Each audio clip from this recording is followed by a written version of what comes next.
Bismillahirrahmanirrahim. Assalamualaikum warahmatullahi wabarakatuh.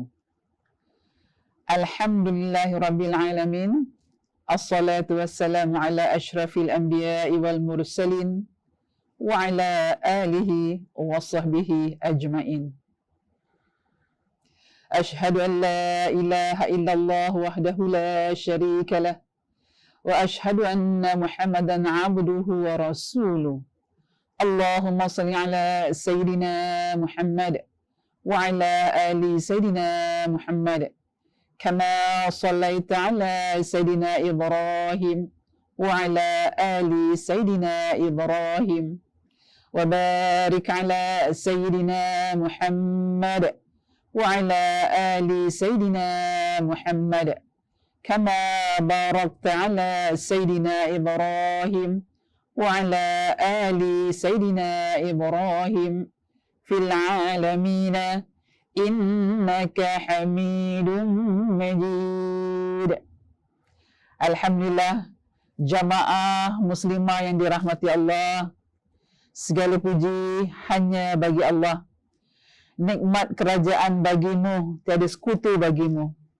Selawat dan salam kita sampaikan kepada junjungan besar Nabi Muhammad sallallahu alaihi wasallam berserta keluarga dan sahabat-sahabatnya. Alhamdulillah, jamaah yang dirahmati Allah, apa kabar? Bertemu lagi kita di digital. Seperti saya kata minggu-minggu lalu, biar kita jauh di mata, tapi kita tetap di digital. Baik, untuk menyambung kuliah kita pada hari ini, kuliah kita khusus saya akan berikan untuk bulan Zulhijjah, iaitu yang bertajuk ibadah kurban tanda taqwa insan. Ibadah kurban tanda taqwa insan. Sebelum kita masuk kepada agenda apa itu kurban, apa itu taqwa, mari kita laungkan ucapan-ucapan atau kalimah-kalimah talbiyah di mana kita akan masuk bulan Zulhijjah insya-Allah pada 22 hari bulan. Hari ini hari Rabu, hari ini bertepatan dengan 22 hari bulan Julai bersamaan dengan 1 Zulhijjah. Dari sekarang 22 hari bulan Julai hingga kepada 30 hari bulan Julai, insya-Allah jika ada pengumuman daripada mufti kita, insya-Allah kita akan menyambut Aidil Adha pada 31 hari bulan Julai yang jatuhnya pada hari Jumaat. Saya mengucapkan selamat berpuasa kepada anda yang sedang menjalani ibadah puasa pada hari ini. Hari Rabu, hari Khamis, hari Jumaat, hari Sabtu, hari Ahad. Sambung lagi hari Isnin, hari Selasa, hari Rabu. Last kali kita hari Khamis iaitu 30 hari bulan Julai bertepatan dengan 9 Zulhijjah. Selamat meneruskan ibadah puasa sunnah kita, di mana kalau 9 Zulhijjah tu kita menyambut puasa sunnah 9 Zulhijjah iaitu puasa sunnah Arafah. Alhamdulillah. Di sini saya akan serahkan sedikit bagaimana kita akan menyambut Aidil Adha dan juga puasa-puasa sunnah yang digalakkan dalam bulan Islam. Iaitu insya-Allah nanti pada 1, 2 dan 3 Ogos itu hari-hari tasyrik, hari di mana kita diharamkan untuk berpuasa. 1 Ogos itu adalah 11 tasyrik, 2 hari bulan Ogos adalah 12 tasyrik dan 3 Ogos adalah 13 tasyrik. Di situ kita memang diharamkan kerana masih lagi sahabat-sahabat kita, saudara mara kita, setanah air kita walaupun yang di luar negara sedang masih lagi melakukan rukun-rukun dan juga ibadah haji di tanah Mekah. InsyaAllah. Baik, kita teruskan kita punya tazkirah kelas kita pada hari ini dengan tajuk ibadah kurban tanda taqwa insan.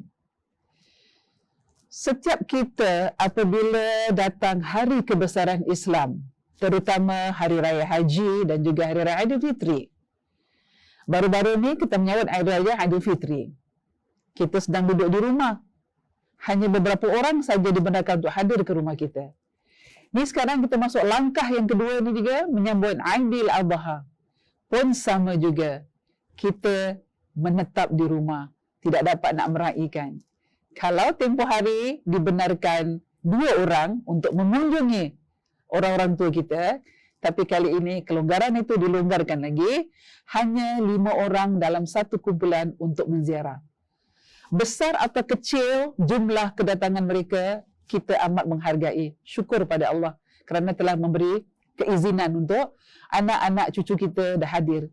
InsyaAllah, Hari Raya Haji kali ini, dapatlah kita berkumpul sama-sama. Kemeriahan Hari Raya Haji tidak meriah kalau kita tidak lafazkan kalimah talbiyah. Kita dah maklum ibu di mana kalau kita nak pergi haji, sering kita diajarkan oleh ustaz-ustazah kita manasik haji. Banyak akan kita bertalbiyah. Bacaan talbiyah adalah Bismillahirrahmanirrahim. Labbaik Allahumma labbaik. Labbaik la syarika laka labbaik. Innal hamda wa ni'mata laka wal mulk la syarika laka. Perkataan ini, talbiyah ini memanggil. Artinya, labbaik Allahumma labbaik.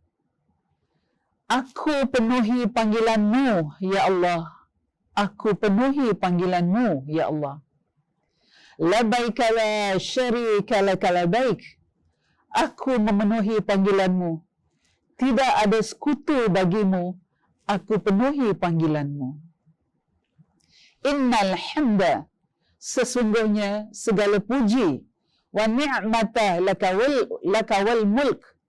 Nikmat dan kerajaan bagimu. La syarika laka. Tidak ada sekutu bagimu. Inilah bu, kalimat-kalimat ucapan talbiyah yang berkumandang daripada 10 Zulhijjah hingga kepada hari Tashrik, 13 hari Tashrik dalam bulan Zulhijjah. Berkumandang. Syiar Islam berkembang bukan saja di Singapura tapi seluruh dunia. Kita doakan sama-sama sahabat handai kita yang tak dapat untuk menunaikan haji pada tahun ini. InsyaAllah, Allah memanggil kita memenuhi undangan dia untuk kita pada tahun-tahun akan datang. Kita doakan sahabat-sahabat kita yang berada di Tanah Suci Mekah, yang diberi kesempatan oleh Allah untuk menunaikan haji pada tahun ini, sama-sama kita doakan mudah-mudahan mereka mendapat haji yang mabrur. Baik. Marilah kita memperbaharui kesyukuran dan ketakwaan kita kepada Allah Subhanahu wa taala. Kita berada di dalam hari-hari suci lagi mulia. Hari-hari yang melambangkan pengorbanan bagi Tuhan yang Maha Esa. Hari-hari yang mengingatkan kita erti persaudaraan dan semangat kebajikan. Marilah kita terus memupuk sifat taqwa, semangat cinta kepada kebaikan dan keihsanan di dalam hidup beragama.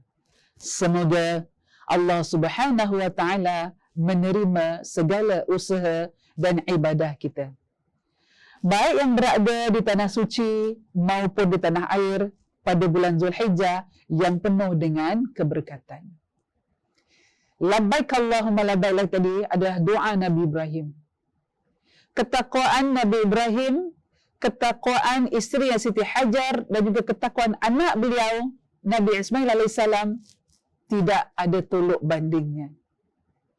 Inilah hari ini taklim kita bincangkan ibadah korban, tanda ketakwaan seorang insan. Korban jiwa raga. P. Ramlee mengarang satu lagu di mana bait-baitnya yang saya ingat, berkorban apa saja, harta ataupun nyawa, itulah kasih mesra, sejati dan mulia. Berkorban apa saja dituntut dalam Islam. Kalau kita ada benda-benda atau barang-barang berharga, selalunya bila kita sayangkan seseorang, kita akan memberi pada mereka. Walaupun barang tu barang yang penuh makna daripada kita. Banyak artinya. Tapi bila kita dah sayang pada seseorang tu, kita sanggup korbankan. Beri barang yang kita hargai tadi kepada orang yang kita sayang. Begitulah Nabi Ibrahim AS. Meninggalkan seorang isteri dan seorang anak di padang tandus yang amat gersang. Yang tak ada di situ manusia-manusia untuk membantu. Tinggallah 2 beranak. Inilah ketakwaan mereka. Sehingga Allah abadikan ketakwaan mereka sekeluarga dalam Al-Quran. Indahnya takwa Nabi Ibrahim AS. Kalau kita dapat mengikuti jejak Nabi Ibrahim AS, jiwa kita akan damai. Ibu, insyaAllah. Baik, kita teruskan. Aidilfitri adalah anugerah Allah SWT bagi hamba-hamba yang berpuasa dan beribadah sepanjang Ramadan. Ya Allah beri pada bulan. Dalam setahun ada 12 bulan. Setiap bulan tu mempunyai peristiwa tersendiri. Kalau bulan Ramadan, di pertengahan bulan Ramadan, nuzul Quran, turunnya Al-Quran. Di awal Ramadan 1 hingga 10 Allah kasih ganjarannya apa? 11 hingga 20 Ramadan Allah kasih ganjarannya apa? Daripada 21 hingga ke 30 Ramadan betul Allah kasih ganjarannya. Banyak ganjaran dapat kita ambil. Begitu juga dengan bulan Zulhijjah. Aidil Adha adalah anugerah Allah SWT bagi hamba-hambanya yang menghayati maksud pengorbanan. Menghayati. Sebagai seorang ayah berkorban, mencari rezeki, mencari nafkah untuk menafkahi anak dan isteri di rumah. Sebagai seorang ibu, sebagai seorang isteri, pengorbanannya melahirkan anak. Bukan mudah untuk melahirkan anak.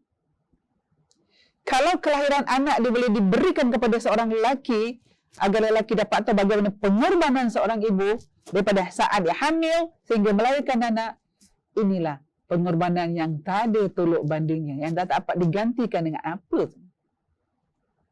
Alangkah indahnya Allah memberikan agama Islam kepada kita.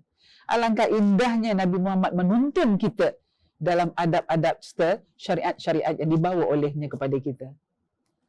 Setiap tibanya Aidil Adha, kita akan diingatkan tentang kisah Nabi Ibrahim AS, isterinya Saidatina Hajar dan juga anaknya Nabi Ismail AS. Cerita 3 beranak ni telah mafhum dalam Al-Quran. Setiap datang bulan Zulhijjah, pasti ceritanya dikeluarkan. Kerana Allah nak menunjukkan insan yang bernama Nabi Ibrahim, insan yang bernama Siti Hajar, insan yang bernama Nabi Ismail AS, 3 beranak ini memiliki sifat taqwa yang tak dapat nak dibandingkan dengan mana-mana makhluk lain.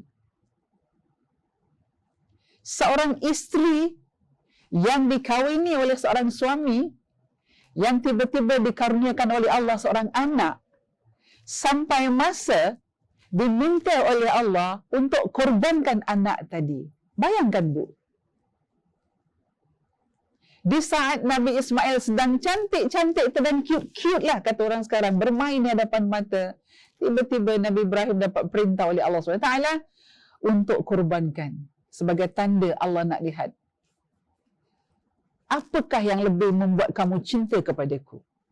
Ini kecintaan abadi. Kalau bagi saya rasa saya belum mampu untuk korbankan anak saya. Begitu juga saya rasa jamaah muslimah yang dirahmati Allah. Anak yang ada pasangan kahwin 15-20 tahun tak dikurniakan anak. Tiba-tiba Allah kurniakan anak, tapi Allah minta kita korbankan anak kita. Bagaimana perasaan kita? Inilah pengorbanan kita. Kemudian, sangat jelas terpancar dari kehidupan mereka, sifat dan daya tahan serta keyakinan mereka dengan pemeliharaan serta bantuan Allah Subhanahu Wa Taala.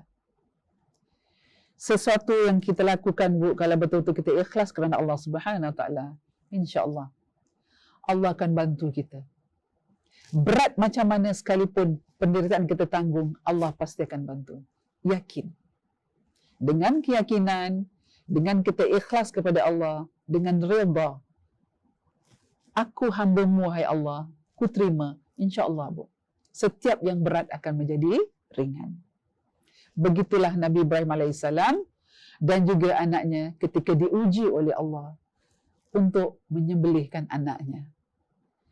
Ketika Nabi Ibrahim alaihissalam diperintahkan Allah Subhanahu wa taala untuk meninggalkan anak dan isteri kesayangannya di bumi yang tandus dengan kerelaan dan pada waktu yang sama nada keprihatinan, Nabi Ibrahim memanjatkan doa seperti yang dirakamkan dalam surah Ibrahim ayat 37 yang bermaksud, wahai Tuhan kami, aku telah menempatkan zuriatku di lembah yang tidak mempunyai tanam-tanaman, berhampiran rumahmu, yakni Baitullah yang mulia. Wahai Tuhanku, agar mereka mendirikan solat, maka jadikanlah hati sebahagian manusia cenderung kepada mereka dan kurniakanlah rezeki kepada mereka dari buah-buahan, mudah-mudahan mereka bersyukur. Ini doa Nabi Ibrahim ketika nak tinggalkan isteri dan anak di lembah tandus. Kita tahu, Bu, ketika tanah Arab ketika waktu zaman Nabi Ibrahim alaihissalam bukan seperti sekarang yang kenderaan, yang kemewahan semua ada, tapi lembah tandus yang gersang yang tidak ada pohon-pohonan. Ditinggalkan 2 anak dan isteri di sana. Tapi dengan berkat keyakinan, dengan berkat ketakwaan yang Allah tanamkan, Allah pasakkan dalam diri Nabi Ibrahim, beliau berani tinggalkan. Kerana Allah akan menjaga. Yakin. Nabi Ibrahim yakin. Ku tinggalkan 2 anak dan isteriku, Allah akan membantu menjaga. Sebenarnya ketakwaan ini kita bawa dalam diri kita, Bu. Kita kena yakin. Di saat kita diuji sekarang ni dalam COVID, yang setiap hari orang berbicara COVID, maka kita redha dengan Allah. Ini semua datang daripada Allah, bukan datang daripada kita. Allah menguji kita. Dalam surah Ar-Rahman Allah berkata yang bermaksud, nikmat Tuhan kamu yang manakah wahai hamba Allah yang kamu dustakan? Fabi ayyi ala'i rabbikuma tukadziban? Nikmat Tuhan kamu yang manakah wahai hamba Allah yang kamu dustakan? 13 kali ayat ini diulang dalam surah Ar-Rahman. Fabi ayyi ala'i rabbikuma tukadziban? Allah tanya kepada kita, nikmat aku yang manakah wahai manusia yang kamu dustakan? Apa kita nak jawab dengan Allah, Bu? Inilah. Kita ambil contoh tauladan dalam bulan Zulhijjah, kehebatan, ketakwaan insan yang bernama Nabi Ibrahim alaihissalam, insan yang bernama Siti Hajar dan juga insan yang bernama Nabi Ismail alaihissalam. Seterusnya, fikirkanlah, adakah kita berkesanggupan dan memiliki daya tahan keimanan untuk meninggalkan keluarga yang disayangi dalam keadaan demikian? Tinggalkan. Suami kita tinggalkan kita sekejap untuk pergi kerja. Berapa jam suami kita kerja? Berapa jam kita kerja? Berapa jam anak kita di sekolah? Saya rasa dalam 8 jam. 7:30 pagi anak kita dah masuk sekolah. Pukul 2 tengah petang mereka dah balik rumah. Kita pula bekerja. Kita masuk pukul 8 pagi ataupun 8:30 pagi, pukul 5:30 dah keluar daripada ofis sampai rumah, berapa jam? Kita tinggalkan sekejap saja waktu kita di rumah. Tapi Nabi Ibrahim meninggalkan berterusan di padang tandus. Berterusan. Kita diuji oleh Allah dengan duduk rumah, pemutus rantaian, circuit breaker. Kita gelisah duduk dalam rumah. Sehingga saya dengar mana-mana orang berkatakan bosan, boring duduk dalam rumah. 2-3 bulan kita diminta hanya duduk sekejap dekat dalam rumah.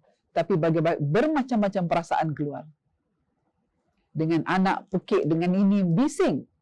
Di mana-mana saya pergi, semua ceritakan pasal di rumah, tak boleh tahan duduk kat rumah. Lebih baik kerja daripada duduk rumah. Inikah kita redha dengan Allah? Inikah ketakwaan kita dengan Allah? Berarti kita belum boleh dapat terima benda ni dengan hati yang ikhlas dan terbuka. Bila disuruh duduk rumah, kita mengomel. Disuruh kerja, kita mengomel. Asyik kerja-kerja nak ambil cuti pun susah. Dan dikasih duduk rumah 3 bulan, 4 bulan pun salah juga. Jadi saya tak tahu kesilapan tu letak di mana. Kita tanya, tepuk dada, tanyalah iman kita. Jangan tepuk dada, tanya selera. Kalau tepuk dada, tanya selera, setiap pagi bangun tidur, celik je mata, nak sarapan apa, nak makan apa, nak beli apa. Tapi kalau kita bangun saja dari tidur, Alhamdulillah ya Allah, syukur. Tepuk dada kita, tanya iman kita, wahai Allah, syukur hari ini kau dapat berikan aku bernafas. Syukur ya Allah kau dapat berikan aku nikmat mata dapat melihat anak dan suamiku. Syukur ya Allah dapat mendengar suara-suara ibu kita, bapa kita. Ini kalau kita tepuk dada, tanya iman kita. Bukan tak boleh tepuk dada, tanya selera. Boleh. Tapi kurangkan selera. Banyak-banyak sangat makan nanti, timbul penyakit. Kurang makan pun penyakit juga. Jadi, kita balancekan dalam diri kita. Baik, kita berbalik kamu. Bayangkan pula keadaan sang isteri Sayyidatina Hajar tatkala ditinggalkan keseorangan diri, bertanggungjawab ke atas anak yang masih kecil tanpa mempunyai bekalan. Hati seorang ibu nak tinggalkan anak bersendirian memang tak mampu. Tak sampai pun hati kita. Sehingga bila kita hamil, Bu, kita tidur, kita bawa anak kita. Nak memiring ke kanan tak boleh, nak memiring ke kiri tak boleh, nak terlentang tak boleh kerana anak tu dah start progress dia, dah start bergerak dalam kandungan kita. Ini pula kita nak tinggalkan dia. Baru-baru ni, Gempar Singapura mendapat berita pasangan suami isteri yang mendera anak umur 5 tahun sehingga membawa maut. Sehingga membawa maut. Di mana peranan seorang ayah? Di mana peranan seorang ibu? Di mana sifat naluri seorang ibu yang boleh tengok anaknya mati seperti itu? Ini kan pula Siti Hajar yang nak tinggalkan anaknya di padang tandus. Allah jadikan kita sebagai seorang ibu, naluri kita kuat. Kasih sayang kita kuat. Sebab itu bila kita baca Quran, apa saja yang kita mulakan dalam tugas kita, kita akan baca Bismillahirrahmanirrahim. Permulaan tu aja Allah dah berikan sifat dia. Aku Maha Pengasih, Maha Penyayang. Bismillahirrahmanirrahim. Jika ada ibu, seorang ibu dan seorang ayah tega untuk menganiaya anak seperti ini, Masya Allah, minta ampunlah dengan Allah. Anak kecil tidak berdosa. Tidak berdosa. Kita kembali kepada tadi. Begitulah Siti Hajar. Kalau ini perintah daripada Allah, maka aku reda menerima wahai suamiku. Kita tahu, Bu, Siti Hajar merupakan seorang isteri yang sangat positive thinking. Tidak ada dalam perasaan Siti Hajar nak berburuk sangka dengan suaminya. Walaupun suaminya kahwin yang pertama adalah Siti Sarah. Tak ada perasaan cemburu. Sebab dia tahu diri dia. Oleh kerana sayangkan suami, ini adalah perintah Allah, maka Siti Hajar sanggup ditinggalkan di padang tandus yang gersang. Kita ditinggalkan anak yang pergi belajar kat Amerika, yang pergi belajar kat Mesir, air mata kita sepanjang zaman. Rindu menangis. Siapa tak sayang anak? Semua orang yang melahirkan anak akan sayang anaknya. Naluri kita sebagai manusia. Sifat kasih sayang itu ada dalam diri seorang ibu. Bila anak kita pergi sekolah jauh-jauh, belajar kat luar negeri, ataupun anak kita dapat jodoh kat luar negeri, lagi-lagi petang raya, di saat takbir bergema, Allahu Akbar Allah, menjura-jura yang mata kita. Kerana perindu dengan anak, sayang dengan anak. Dah biasa, pagi raya, petang raya, malam raya, berkumpul dengan anak-anak. Tapi kali ini hari raya, anak kita bermastautin di tempat jauh. Anak kita menuntut ilmu di tempat jauh. Nak balik tak boleh. Jadi hanya air mata. Senjata wanita adalah air mata. Ini kita nak menahan kerinduan kita. Begitu dengan Siti Hajar. Nangis. Nangis sebab tak ada siapa pun yang nak bantu dia dekat padang tandus. Tapi bila kita kembali kepada positif tinggi, kembali kepada takwa kita, kepada iman kita, kita akan yakin bahawa ini adalah perintah Allah.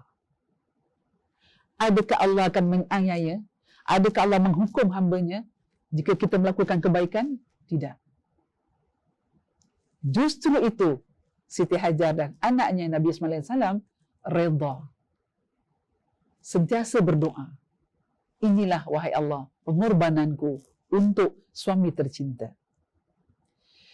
Nabi Muhammad sallallahu alaihi wasallam mengisahkan dalam hadis yang diriwayatkan oleh Imam Bukhari bahawa ketika itu dengan bayi yang menangis kehausan, Allah memancarkan air Zam-Zam, membawa kedamaian pada hati si ibu yang sedang gundah. Nak cari air tak ada. Tak ada satu pun insan-insan yang datang di padang pasir untuk membantu. Hanya doa saja kepada Allah. Wahai Allah, bantulah kami. Di saat itu, berkat daya tahan keimanan Siti Hajar, maka Allah memelihara mereka. Berkat doa yang dipanjatkan, kawasan tandus yang namanya Makkah telah menjadi kota yang mana hati jutawan manusia terpaut padanya sehinggalah hari ini seperti yang dipinta oleh Nabi Ibrahim AS. Daripada padang tandus, mukjizat Allah beri kepada Nabi Ismail AS. Dengan mengetik-ngetikkan kaki di padang tandus, maka terpancarlah air Zam-Zam. Maka dikumpulkan Siti Hajar, kumpulkan. Zammiluni, kumpulkan. Untuk dikautkan, diangkat gini, untuk dikasih kepada anaknya. Allah akan bantu. Inna Allaha ghafurur rahim. Allah tu maha pengampun pada hamba-hambanya. Sebab itu kita kena yakin, Bu. Daya tahan kita, apa yang Allah uji kita, baik dalam keluarga maupun dengan apa yang berlaku sekarang ini. Sehingga kita tak tahu bila akan berakhir. Mudah-mudahan Allah mengangkat penyakit COVID ni secepat mungkin dan kita dapat kembali melakukan kegiatan-kegiatan yang sihat seperti biasa, terutama untuk melakukan ibadah dalam masjid kita. Baik, saya teruskan. Jamaah muslimah yang dirahmati Allah, membina daya tahan keimanan. Tadi kita cakap pasal ketakwaan. Kisah keluarga Nabi Ibrahim AS mengingatkan kita akan kesan daya tahan dan keimanan. Ia mampu menggerakkan manusia untuk mencapai perkara yang luar biasa. Siapa sangka, Bu, untuk duduk di padang pasir? Tak menyangka. Suami bawa kita, ingatkan tak pergi jalan-jalan, rupanya ditinggalkan. Jadi perkara-perkara yang tak dijangka oleh Siti Hajar, tapi berlaku. Selalu kita cakap, kita merancang, tapi Allah menentukan. Inilah rancangan yang kita kadang-kadang bikin rancangan, tapi rancangan Allah lebih baik daripada rancangan kita.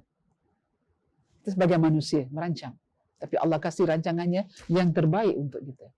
Begitu dengan Siti Hajar. Sama ada dalam mengharungi kesulitan dan mengatasi cabaran kehidupan, mahupun mencapai kejayaan demi kejayaan, keimanan adalah pemangkin serta pencetus kita. Iman. Ada kala iman kita meningkat, ada kala iman kita menurun. Yang menurun ni kadang-kadang kita dalam macam dah negatif. Memandang suatu perkara negatif. So bila dia menaik, meningkat, positif. Kadang-kadang dalam positif tu balik automatik boleh lagi negatif. Jadi kita balance kan. Keimanan kita jangan gundah gulana, jangan ragu-ragu pada Allah. InsyaAllah. Setiap apa yang kita lakukan, pasti Allah akan bantu. Yakin. Kalau Allah bolehkan keluarkan air Zam-Zam di padang tandus di kota Makkah, ini kan pula kita di manusia yang kita duduk sekarang ni. InsyaAllah Allah akan bantu. Perhatikan saudara-saudara sekalian, daya tahan keimanan ini bukanlah dicerminkan melalui bentuk amalan tertentu ataupun dengan berpeluk tubuh dan bergantung harapan atau doa saja. Akan tetapi ia melahirkan sikap pengorbanan dan disiplin di dalam diri agar kita sentiasa mencari huraian serta mengukir kejayaan di dunia, apalagi di akhirat kelak. Daya tahan keimanan ini mempunyai 3 ciri. Ada 3 ciri utama dalam kita menghadapi cabaran. Ciri pertama ialah ujian dijadikan peluang untuk kita menjadi seorang insan yang mukmin, yang lebih baik. Ciri pertama, berdaya tahan. Ujian dijadikan peluang untuk kita menjadi seorang insan dan mukmin yang lebih baik. Ujian. Sekarang kita menghadapi ujian. Kita tingkatkan diri kita. Iman kita naikkan. Takwa kita tinggikan. Agar kita menjadi mukmin yang baik. 2. Daya tahan kedua adalah daya tahan keimanan yang konstruktif. Adalah orang yang beriman akan selalu memberikan yang terbaik dalam apa jua bidang kehidupan. Orang yang beriman. Kalau kita orang beriman, kita tak akan macam, jangan buat nak cakap, kita macam merendahkan diri tau. Tawaduk, tunduk. Kita tak akan mudah melata apabila orang bercakap yang marah, yang kasar-kasar, yang marah-marah. Kita akan cool. Malah kita akan tenang orang tu, kita senyum. Sabar Tuan Haji, sabar Kak Ajar. Kita tak ikut marah. Ciri-ciri orang beriman, daya ketahanan kita. Tapi kalau kita iman kita agak turun naik, kita nampak orang marah-marah, taruh selipar tak betul ramai, kita pun ikut marah. Kebetulan selipar kita pula yang kena dimarah tu. Kita emosi lagi. Adakah ini ciri-ciri orang beriman yang berdaya tahan menghadapi cabaran? Kita koreksi diri kita. Baik, terakhir. Pertama, kedua, ketiga. Orang yang beriman adalah mereka yang sering bermuhasabah dan berfikir dan tidak hanya menerima sesuatu tanpa penilaian. Ciri berdaya tahan yang ketiga, orang yang beriman adalah mereka yang sering bermuhasabah dan berfikir dan tidak hanya menerima sesuatu tanpa penilaian. Kita bukan main terjun betul. Apa orang cakap, kalau orang jauh cakap, denggih tau. Ikut aja tanpa fikir. Kita kena fikir. Kalau dekat depan tu ada jurang, ada longkang, dalam longkang tu ada duri, okey, Ustazah, lompat jalan-jalan longkang tu. Kerana ini perintah, disuruh, maka saya akan jalan. Saya akan fikir juga. Saya akan cakap, dalam longkang tu ada kaca, ada duri, takkan saya nak jalan. Ini, kita tak terima bulat-bulat. Disuruh kita berfikir. Kerana Imam Ghazali kata, berfikir adalah pelita hati. Dengan berfikir, kita akan dapat merumuskan suatu perkara dengan positif. Tapi kalau kita dengan emosi, kita tak dapat merumuskan sesuatu dengan kebaikan. Malah akan lebih kusut lagi. Ciri-ciri berdaya tahan tadi 3. Dan terakhir adalah, semoga kita dapat menghadapi berdaya tahan, menghadapi cabaran kita, dan ambillah perkara-perkara yang baik yang telah saya katakan tadi, contoh kepada ketakwaan Nabi Ibrahim AS, Siti Hajar AS, Siti Hajar dan juga Nabi Ismail AS. 3 orang keluarga, satu keluarga, 3 anak beranak yang ketakwaannya, keimanannya tak dapat dibandingkan. Kalaulah kita dapat mengikuti contoh pada Siti Hajar, insya-Allah kita akan jadi wanita yang paling mulia. Kita akan jadi seorang ibu yang paling bahagia. Kita akan jadi seorang isteri yang paling disayangi. Kerana sifat takwa sentiasa mendorong kita membuat kebaikan.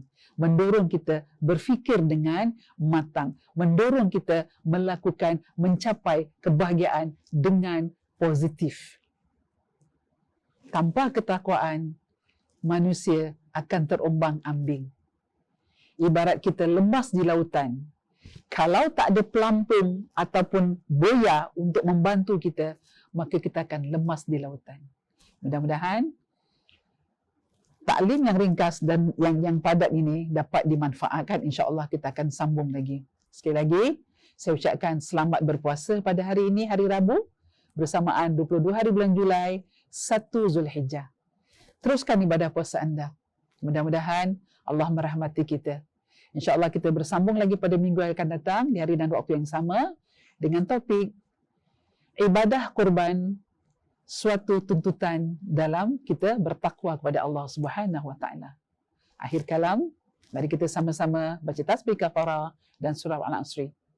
Bismillahirrahmanirrahim. Subhanakallahumma wa bihamdika asyhadu an la ilaha illa anta astaghfiruka wa atubu ilaik. Bismillahirrahmanirrahim. Wal 'asr. Innal insana lafi khusr illa alladhina amanu wa 'amilus shalihat wa tawasaw bil haqqi wa tawasaw bis sabr. Shadaqallahul azim. Akhir kata dari saya, Assalamualaikum warahmatullahi wabarakatuh. Selamat menyambut hari Raya Aidil Adha pada akan datang. Berjumpa lagi pada hari akan datang, insya-Allah. Terima kasih.